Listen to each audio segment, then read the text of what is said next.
Il y a 40 ans, les analyses ADN révolutionnaient le travail de la police scientifique. Aujourd'hui, une autre technologie est en passe de bouleverser les méthodes des enquêteurs. Grâce à un casque de réalité virtuelle, ils peuvent se replonger dans des scènes de crime sans se déplacer. Ils peuvent réaliser des reconstitutions très précises à moindre coût. Étonnant reportage de Jeanne Cancard, Marie Belot et Antoine Vulliez. Nous ne sommes pas dans un jeu vidéo, mais dans une reconstitution de scènes de crime. Cadavres, armes, taches de sang, la scène fictive est examinée par 7 officiers à travers un casque de réalité virtuelle.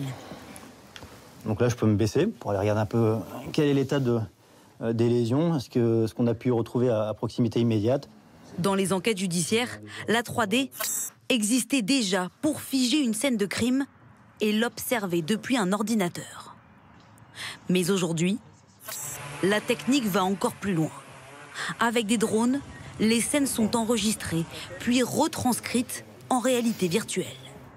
Cette innovation, en cours d'expérimentation, pourrait révolutionner le travail d'enquête.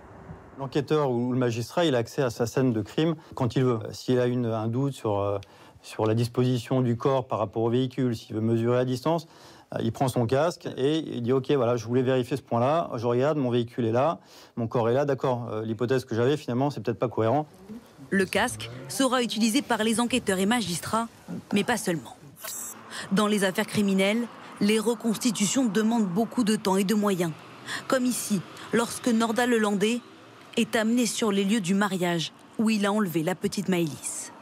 La réalité virtuelle permettra de confronter le suspect à ses déclarations autant de fois que nécessaire, sans déplacement. On va pouvoir prendre la mise en cause, le réimmerger dans une scène qu'on aura même pu remettre à zéro en retirant les traces de sang et pouvoir lui poser des questions dans ce lieu avant le crime pour tester en fait les scénarios qu'il propose, les hypothèses qu'il émet, les gestes qu'il a commis et vérifier en gros ses dires. Cet outil sera déployé dès l'année prochaine sur des cas réels.